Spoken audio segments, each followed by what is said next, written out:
What's a man without his health? His strength and the confidence to show up for the ones that he loves. We've had enough ideas of what men can do for us. Today, let's talk about what we can do for our men.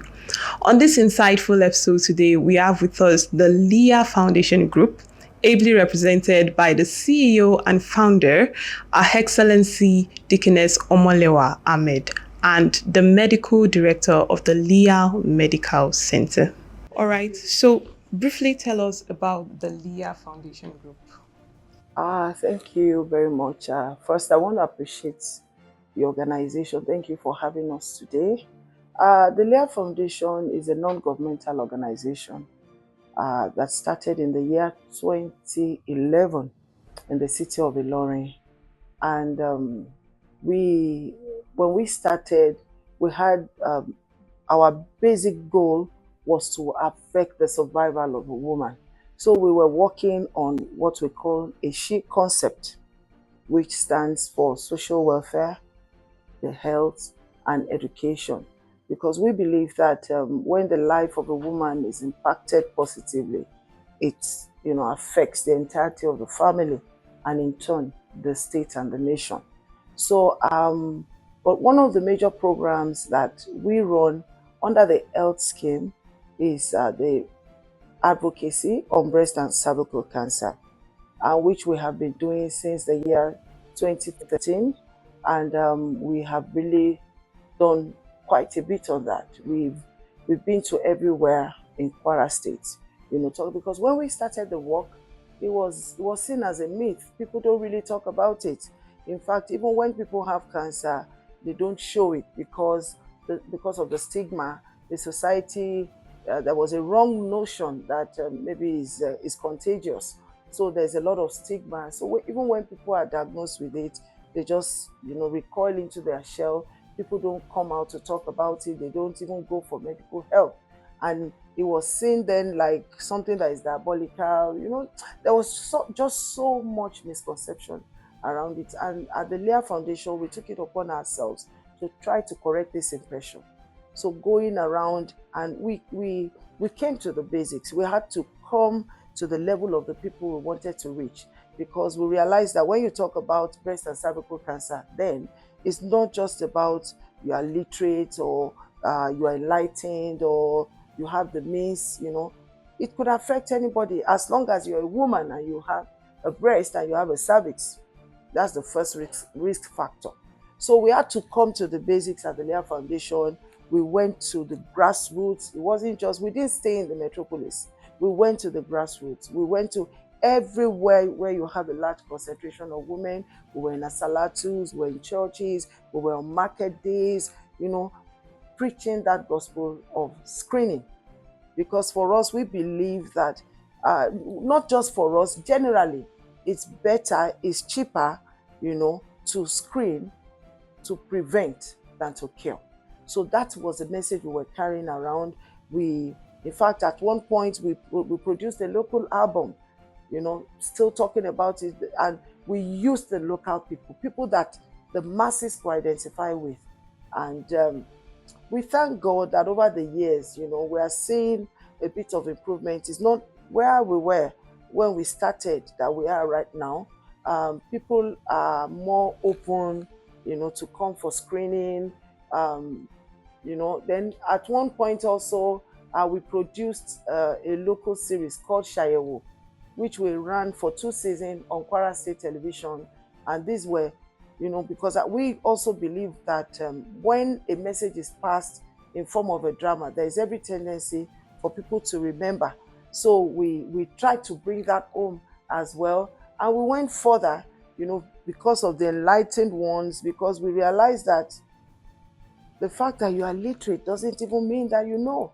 Personally, I lost somebody, that was very, very dear to me. She was a senior manager at the Nigerian Tobacco Company as at then, and this is somebody who is well-traveled and, is a person of means and everything. And one day we just discovered, she had cancer. So that, that was like a reality jolt for me that, wait a minute, the fact that you are exposed, the fact that doesn't really mean that we pay attention to some of these things. So because of that, we also produced a feature movie titled Diamonds in the Sky, which was on Netflix for 2 years, and now presently is showing on Leah Foundation YouTube page, still talking about breast and cervical cancer. And I must say that we're not there yet, because even last year we had some deaths, that really, got to us, that, with all this sensitization. So it's something that we're still, continuing with, we will still continue to do. But this year, we want to shift our focus a bit. We're not going away from what we were doing, but we just want to focus a bit on our men as well. So that is the reason why, we're talking about prostate cancer now, and that is where we are presently. All right, thank you very much. Health is wealth, and the fact that Leah Foundation Group is after that, it's really impressive. So tell us about the awareness for prostate cancer, which you're presently on. Why prostate cancer? Okay, all right. So, thank you for having us. And as Her Excellency has said, we've marked some successes when we talk about breast and cervical cancer. And right now, looking at our experience over the years, we run a hospital, which is one of the children of the foundation, Leah Medical Center. And over the years, we've realized that the rate of prostate diseases which present at the hospital, either for investigations or for treatment, has kind of gone up. And we know generally that the rates of cancers have gone up. So looking at what the successes we've achieved in the women diseases, we're trying to translate that also to men. Yes, so the rate has increased. Then also we have men challenging us that why are we talking about women alone? What have the men done wrong? Okay. So of course, yes, and the man counts too. And of course, many of my staff are men, so we really have to focus on doing something that would impact the lives of men. As you said earlier on, having a healthy man is, enables them to do what they need to do for the family and society at large. So the main reason is because the rate has increased, and there's also the habits that men don't have of getting themselves checked. Women tend to come to the hospital more often from statistics, from data. Men usually don't, except there's something really wrong, or you have to drag a man to the hospital to come and get a health check done. Sure. So we want to change that habit. We want to change that narrative. Encourage men to get themselves screened more often, because prostate cancer is one of the leading causes of cancer deaths all over the world, particularly in Africa, because prostate cancer is black men are more prone to prostate cancer. So we really have to work on ourselves and encourage our men to get screened before they either come down with the disease or when the disease is still early. And creating that habit is going to help, improve the outcomes. Very true. I think it's important for men to create the habit of checking up on themselves, because growing up, I don't think I saw my dad or my brother fall sick usually for long periods. Sometimes maybe it's just one day and it's gone. It doesn't even go to the hospital. It won't go to the hospital. So I think it's important that men develop a habit of checking up. So what is so special about prostate? What is so special? First of all, the prostate is an organ which is found at the base or the bottom of the bladder. It's around the outlet to the bladder. But only men have that organ. Only men have that structure. Okay. And a cancer normally is an abnormal growth of cells, which can occur in any structure, in any organ. That's why we have different kinds of cancers. We have the skin cancer, we have the breast, cervical. So, but specifically prostate, only men can have prostate cancer. Only biological men, let me add that, can have prostate cancer. And as I said, it's one of the leading causes of cancer deaths. So that is why we're focusing on the prostate. Yes, there are other things. There's the colon cancer, there's the lung cancer. They affect men too, but they can affect women as well. All right. You understand? But this is something we need to follow. I think statistics says about 29% of cancer-related death is from prostate cancer. So that's actually a big chunk of the pie. So we really need to look at it. And of course, we can't do everything, as an organization. So picking that seems to be of statistical importance. All right. I think I came across a statistics that says that 1 out of 10 men in America will be diagnosed with prostate cancer. So what causes prostate cancer? Okay, now, like every other cancer, usually a cancer is caused by mutations or changes in some cell, the way the cells reproduce or replenish themselves. In other words, it's growing at an abnormal rate, it's growing in an abnormal manner.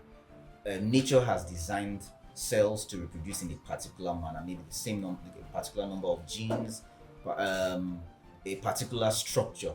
But when you have a cancer, generally you have an abnormal growth. That's the layman's term. You have an abnormal growth of cells within that organ. Now, most cancers we can't really point at the exact cause, except of course we're saying it's an abnormal growth. But there are a lot of risk factors. Now, the first risk factor is being a man. Being a man, Yes. biologically, Yes. not the transgenders. Exactly. That's why I added the biology. All right. Now, that's one. Then I also mentioned that it's more common in black men. Either you're African or African American, anyone of African descent, it's higher, the occurrence is higher in men. Then we also have so many, those are factors you can't really control, the ones we've mentioned now. Yes, you can't control being a man. You can't control being black, exactly. Then there's also the genetic risk. Yeah. Now you have people who have had first degree relatives of, for example, their father, their grandfather, their uncle, who have had prostate disease or prostate cancer. Their risk is higher. Now, even other cancers like first degree relatives with breast cancer also increases the risk of a man. For example, the mother, the aunt, grandmom. Yes, that means there's that risk of having a prostate cancer. Now, again, that is another thing you can't control. Now, we also have lifestyle, risk factors, which include smoking, alcohol, basically all those things we call vices that, because they can cause mutations in a lot of cells, not just the prostate. They can cause, we'll talk about lung cancer, we talk about smoking, alcohol, liver cancer, but cumulatively, they can actually affect the occurrence of most of these cancers. So those are the ones we can control. Now, why are we focusing on screening? Now, the prostate, because of by nature or by virtue of its location, the prostate is a hidden structure. Unlike the breast, if there's an abnormality, you can feel it. Yeah, but the prostate is way deep in there. You won't feel anything when it starts. But by the time you start having symptoms, it's already beginning to spread. It's already beginning to spread its tentacles into other structures, into other functions in the body. So, but how do you now find out early enough that there's a problem with the prostate? It's by screening. Because the prostate, first of all, produces a particular substance which we call prostate-specific antigen, because it's only that organ that produces that. And normally we expect it to be at a basal level 0 to 4. Now, if it goes above that, then we know that there's some abnormality. Now, when it goes to as high as 10 and above, then obviously there is a problem. Exactly. So, and these changes will start early on in the disease. Once the disease starts, those elevations will start. In fact, one of the other metrics you use is the fact that the rate at which it increases. So if it's increasing rapidly, then we already know that, we need to deal with this on time. Also, one of the other things you do is doing a rectal examination, meaning the doctor or a nurse examines the prostate.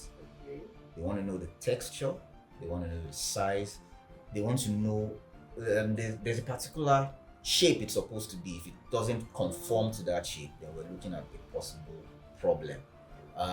Then the third thing is doing a scan. An ultrasound scan can pick up masses earlier on in their stage, in the development, rather than later. By the time you see a mass or an abnormal growth, or if the pattern of the prostate is looking different, then you know that there is a problem. Of course, the other tests, you can do MRIs, but those are the basic tools for screening. And since they are available, they're readily available, They're not expensive compared to what will happen if the patient comes down. Yes, and you need to treat, and the treatment is, in different stages depending on what level it is, and of course, the more advanced it is, the more likelihood that the person will not survive the disease. Yeah, it's more life threatening. Also, we know that prostate cancer is very curable. Oh, really? Okay. So it's worth talking about. So early diagnosis is nice. Okay. One of our slogans. All right. That's very nice. All right. So let's move to Her Excellency. What are some of the visible steps you've taken towards making people aware of prostate cancer as a foundation? Thank you. One of such methods that we use that has worked is what we're employing also on this journey. It's about, going to organizations where we have a large concentration of men. We've been going, on courtesy visits, talking about this and creating this awareness. And not only are we doing that, come February 4th, which is the World Cancer Day, we're going to be launching a massive awareness and sensitization/screening, because for us at the Leah Foundation, we just don't believe in talking without actions. We believe that if we say, oh, we're talking to you about it, we're creating that awareness. So what happens after we know? What do we do? How do we go about it? So that's one of the things we want to do. We're putting all our machineries in place to make sure that people have access to this screening. And we are also taking a step further by seeking for support from well-meaning Nigerians. We've been writing letters, we've been writing to organizations, writing to individuals, to support us on this cause so that this screening, can be made available at the barest minimum cost, or if possible, completely free. And while we were on the breast and cervical cancer drive, we were able to get people. In fact, it had become a norm for even people around us now, our friends and families, for their birthdays, on special occasions. We speak to them that, rather than just have party and give people rice, why don't you give people a chance at being, confirming that they are okay? And we've seen that happen a lot. We've had organizations also reach out to us as well, say, we're having our women anniversary, come and screen our women, so those are the methods we have used in the past, and we've seen how much it has helped. So that we're also doing with this prostate cancer. So we are going to be launching it on the 4th of February here in the city of Ilorin. But like I said, when I was talking about the Leah Foundation, we don't believe only just in the metropolis. There are 3 senatorial districts in Kwara State. So we're going to be doing that same launching of the awareness, sensitization, and screening in there's 2 other senatorial districts, which is Kwara South, which will take place in Offa. We have chosen Offa as our startup point on the 11th of February, and we'll be moving to Sharagi, which is our Kwara North startup point, on the 13th. But that's not just the end, that's just launching. But we intend to move around to all local governments. Thank God, medical science is more advanced now. Most of these things, they are mobile. We have ultrasound machines that are mobile. We have immunochemistry machines that are mobile as well. And we are also working with other organizations. It's not a solitary run for us. We are collaborating with the Nigerian Medical Association, the laboratory scientists, the urologists, Association of the National Association of Urology. So it's a collaborative effort. We're all coming together.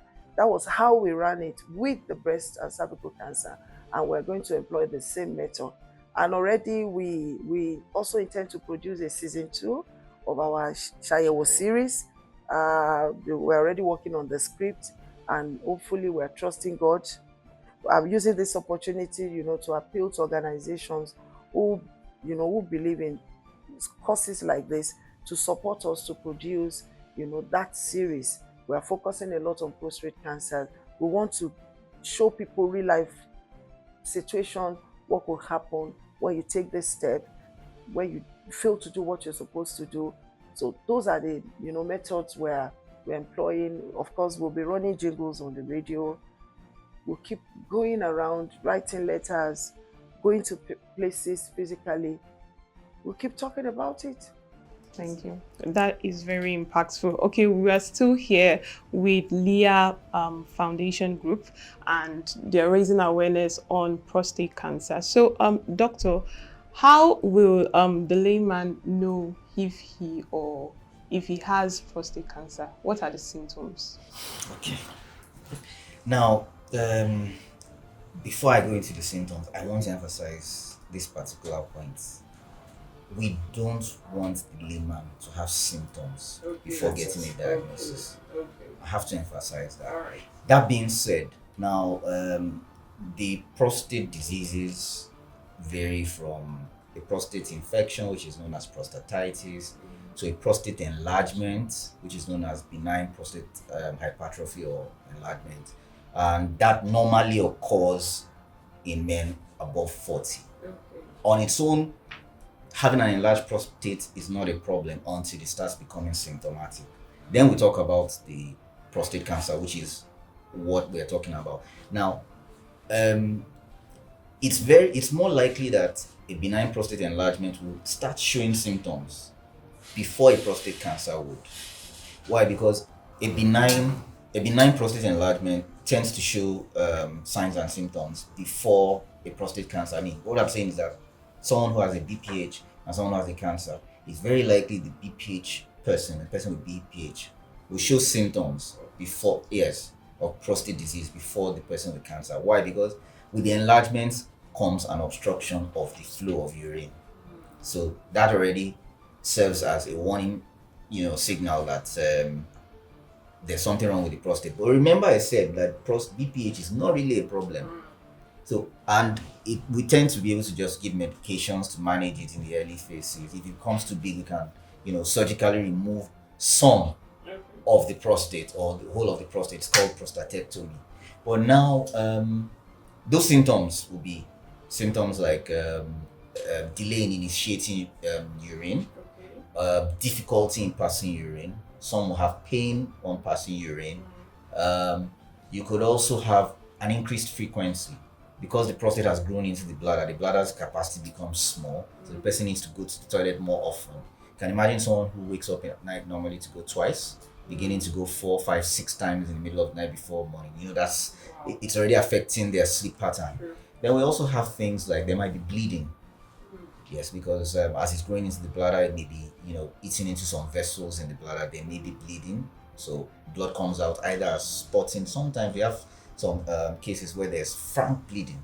I mean, what they're peeing is just blood. Wow. Yes, sometimes that happens. Then sometimes you can have a complete obstruction. In that case, you have to intervene either surgically or you have to insert what we call a catheter. In some cases, you can pass the catheter through the urethra, meaning you pass it through the penile opening into the bladder. That's a simpler form because that means the catheter can still pass. Then there's still hope that the person can actually start passing urine. Yeah. But in some cases, even the catheter can't pass through because of the size. You have to pass it through the abdomen. Wow. You have to make a small incision below the belly. I hope I'm not scary with these things. You have to make an opening through the abdomen, then pass the catheter and leave it there. That means that's how the patient is going to have to start passing urine. This also occurs some of these symptoms I've mentioned can also occur in prostate cancer. We've spoken a lot about BPH now. Yeah. Now, when we talk about prostate cancer, one of the cancers generally, one of the problems they have is the fact that they spread to other organs. So the fact that a prostate cancer, which is somewhere in the pelvis here, can start sending seedlings. First of all, it can spread to other organs to cause the rectum to be, occluded. So passing defecation will also be a problem. Constipation sets in. Can't pass urine. That's another problem. Then it can spread to. We have structures in the pelvis called lymph nodes. if it can spread to those, it basically destroys the full anatomy of that region. Then it can't get worse by sending seedlings to the spine. The spine is that bone in the back, which basically controls everything. Yeah. And if you send seedlings to the spine, it weakens the spine. The spine can become fractured, and if the spine moves out of place, it severs the cord, which means paralysis can set in. Then, of course, the ultimate, symptom is death. Yeah. So those are some of the symptoms. There are a lot of. I don't want our listeners to be scared. It's not, it's not as bad. For us at the Leah Foundation, we believe that being diagnosed with cancer is actually not a death sentence. Yes. I have to interrupt there because I can imagine the fright of people listening to us now. That what are they saying? We're just saying that prevention is better than cure. And the only way to prevent this thing is to present yourself for screening on a regular basis. Sometimes, people say, money that I will use to eat, I cannot use it to go and screen myself. Forgetting that when this pain sets in, you cannot even eat the food. If you see somebody who is who is actually going through the pain of any form of cancer, you would not, wish it for your enemies. So I don't want our listeners to be saying, are they carriers of bad news? What are they saying this morning? What we are saying is just that to avoid such fatality, to avoid, and the thing with this thing is that coming down with it, it doesn't just affect you as a person, it affects the entire family because the pain is much and your loved ones, they will also be bearing that pain. So if there is a means, there is something, fine, just like some of the things that the doctor has told us that, you don't have a control over being a man, but you have a control over being able to subject yourself to screening regularly. So even if anything is out of place, it is quickly caught and nipped in the bud. That is actually the message. We just want people to look beyond themselves. We understand that the economy is not funny. We understand that everything is expensive now, but we should also look at it from the perspective that going through that pain, the pain of it is not worth the cost. It's way above the cost of getting screened.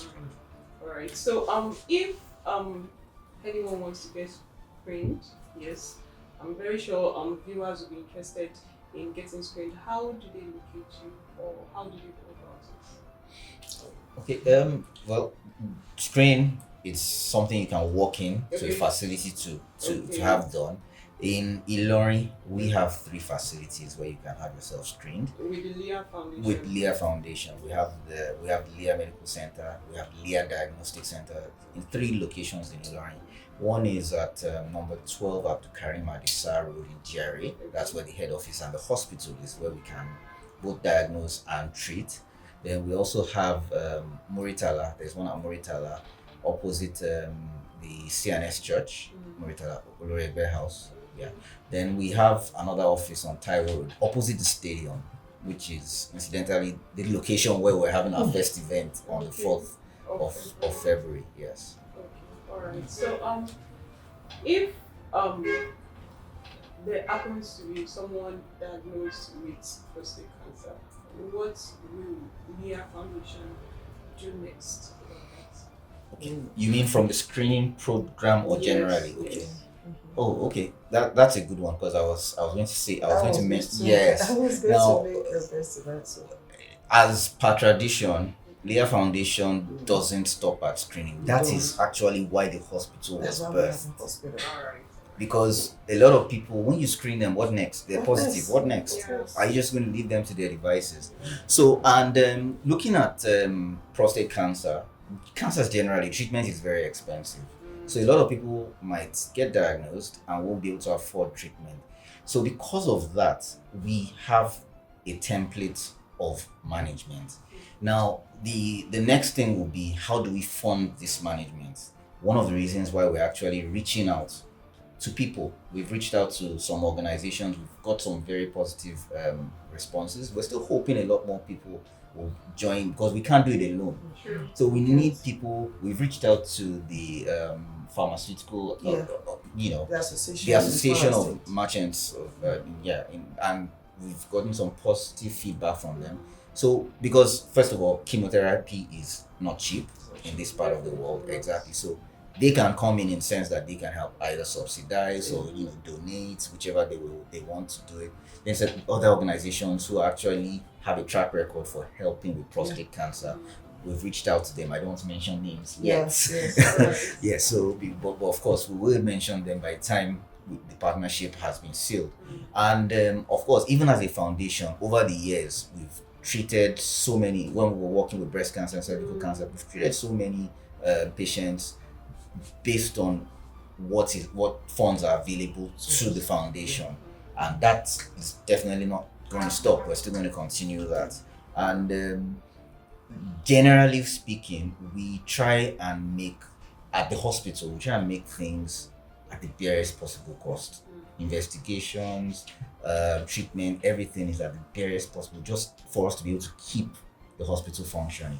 So that because it's so many people have accessed care there, and it really has touched the lives of a lot of people.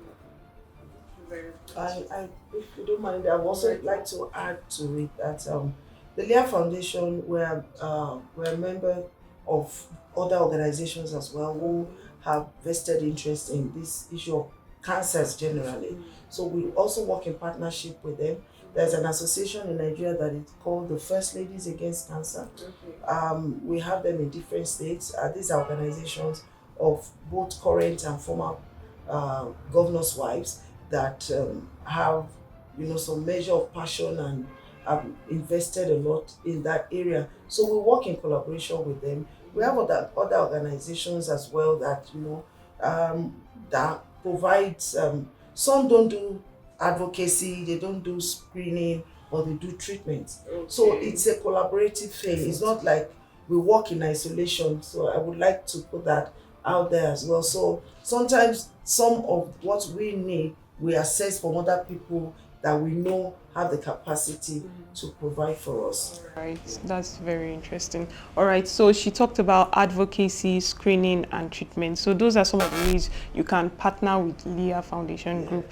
Okay, for an individual, however, how do we reach out? Okay, let's say someone like me wants to just be a part, whether in advocacy or the screening or the treatment. How do I reach out? How do I get in contact with Leah Foundation Group? We have a big group of volunteers. We have a website you can reach out to, and you'll find the application for volunteers. Okay, what's the website? leahfoundation.org. Okay, leahfoundation.org. Alright. Then we have our office at Iwo Road, off our garage here, so you can also come there and physically, and give to tell us your intention, what your area of expertise is, and what you're willing to give us to contribute. Right. Then we also have a phone number. Okay. Sorry. So our phone number is 081 421 49420. Should I take that again? Yes, I can. Okay. 081 421 49420. Right. 081 421 49420. All right. If you want to reach out to Leah Foundation Group, you can contact the number or the website at leahfoundation.org. All right. So as we plan to round up, can we disburse this myth of, okay, because when you were talking about the symptoms of prostate cancer, you talked about problems with urine and urinating and the likes. However, I would say that there is a myth that if a man does not have an active sexual life, he could have prostate cancer. I've heard it before. Yeah, we're expecting that question. We've heard that question virtually everywhere we've gone to. Yeah. Well, I hate to be a myth buster here, but here is the thing. Okay. Actually, there have been some studies Okay. that the number of sexual experiences, or basically it's the ejaculation they talk about. Okay. The higher the number, the lower the risk. Now, studies are basically what they are. Studies. I can study in a particular population and find something different. Another population, you might find something different. So they're studies, they're not facts. But that being said, look at just like every other organ in the body. For example, if you don't pee often, they say you have a problem with your bladder and things like that. That being said, you have the prostate. One of the functions of the prostate is actually to produce a fluid that nourishes the sperms. Okay. So in other words, actively utilizing it would probably help reduce some of the toxins that may build up and cause prostate diseases. Okay. But there should be a caveat to that. Anyway you hear that. Right. That does not excuse indiscriminate sexual activity. Because that on its own has dangers. It has dangers. There are so many dangers. And you spoke about ejaculation anyway, and we're also mindful of the fact that don't produce children you cannot take care of. Exactly. So it's not just about the sex. So if you want to use that to avoid prostate cancer, and you're just ejaculating everywhere, then we have so many uncatered for children. So we have to put that out there. So it is not an excuse. It is not an excuse. Okay. All right. You also mentioned genetics and race as part of those that are at higher risk of having. So what's special about the black man that just brings about prostate cancer? Well, the black man is special, whether we like it or not, for so many reasons. But just as the rate is higher in black for prostate cancer, in blacks for prostate cancer, we have other diseases that are higher in Caucasians, that are higher in other races too. So it's You can't really do anything exactly. We can't really do much about that. Alright. But please, I would like to say something, along that line.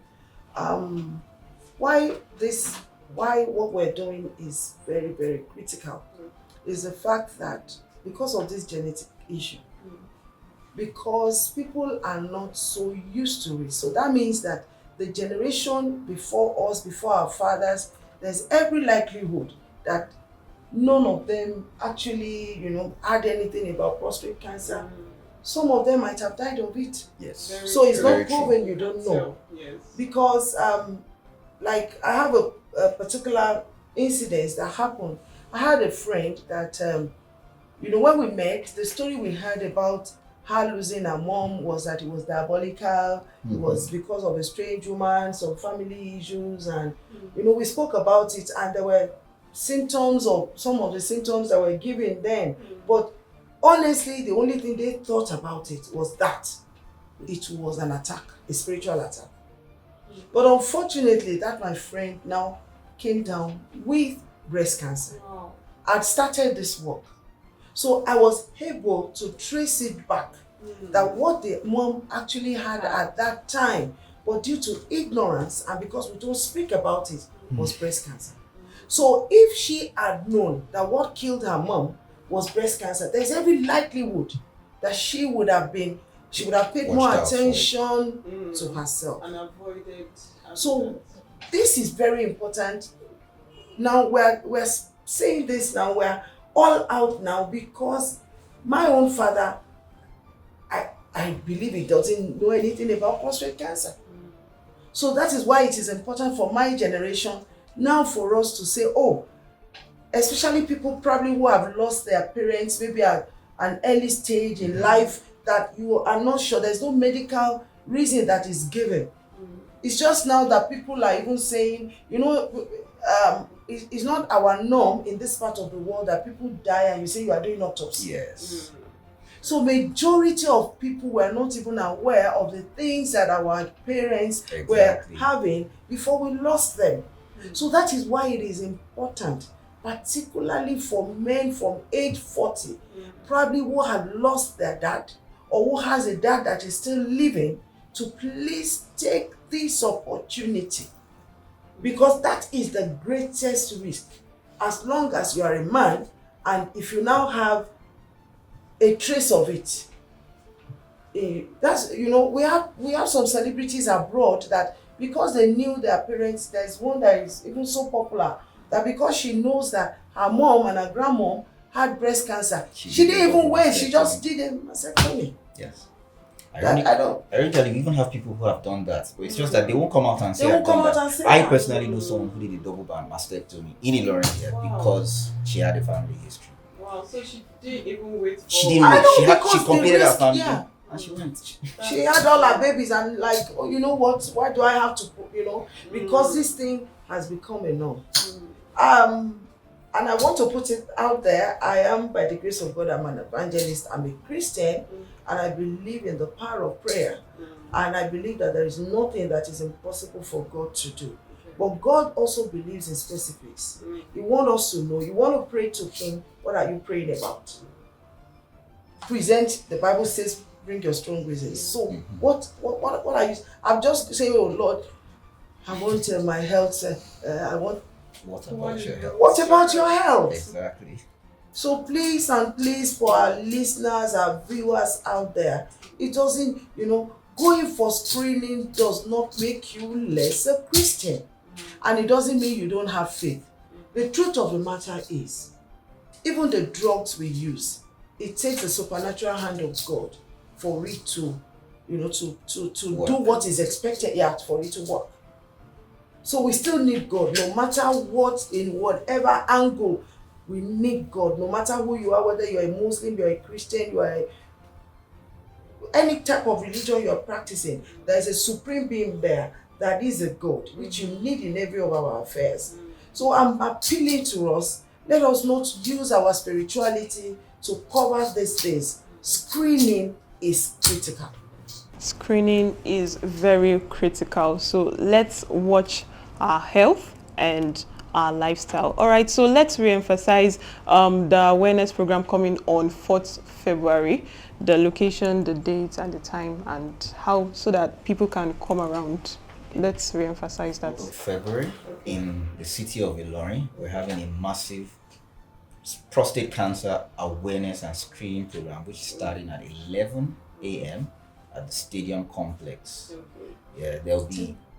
It's 10. Oh, it's 10. Sorry. 10 a.m. I'm sorry. Well, we start our meeting at 9. Okay. All right. So it's an awareness and screening program. Yes. In other words, we'll talk a lot about prostate cancer there. We have specialists, that's urologists coming to talk. We have people of on-air personalities talking, actors. We have laymen talking. We have people of all walks of life coming there. It's going to be a big event. And in the same venue, we'll be having free screening exercises. Yes, which involves all the screening aspects: physical examination, the scan, and the prostate-specific antigen, quantitative.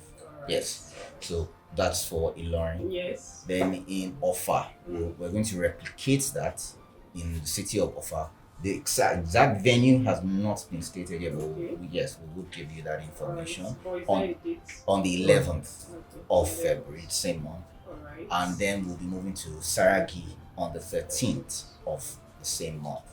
So I think Kwara State has a lot to gain in this coming month. All right, so get yourself ready for the 4th of February in Ilorin at Stadium by 10 a.m. for awareness and screening for prostate cancer. So bring all your friends, all your families and relatives for the event. So you have to be above 40. Okay, you have to be above 40. Because the risk. The risk is higher from 40. So is it possible that someone with 30, you can't find that? Impossible. Okay. But it's rare. It's usually rare. Before 30, what you usually would have would be maybe prostatitis. Most cases of prostate disease. Sometimes you may have prostate enlargement, but what happens is that when you're above 30, the prostate tends to start increasing in size normally. In most cases. Okay. And the incidence of occurrence usually, in fact, the peak is around 65. But from 40, 45, we start having incidences. All right. Working on statistics again there. So age 40. Yes. So you're age 40, you need to be there on the 4th of February, 10 a.m. at Stadium. All right, thank you very much for staying with us. We had a wonderful time of enlightening with Dr. Oyinloye Gregory, and the founder and CEO of Leah Medical Foundation. Leah Foundation. Sorry, Leah Foundation Group, Dcns Omolewa Ahmed. Thank you very much for this impactful time and for what you do. Thank you very much. All right. So Leah Foundation is also open to your contributions and support. Health is wealth, but health is also expensive. So a lot of equipment will be needed, and even though the screenings will be free, it is still not God that will give us the money. So we need the support of everybody, organizations, individuals. You can reach out to them, and you can check out their website at leahfoundation.org or visit any of their offices here in Kwara State. We have at Muritala, we have at Iwo Road, and we have at GRA. So you can walk into any of those centers to support and be a part of this good move. Thank you very much.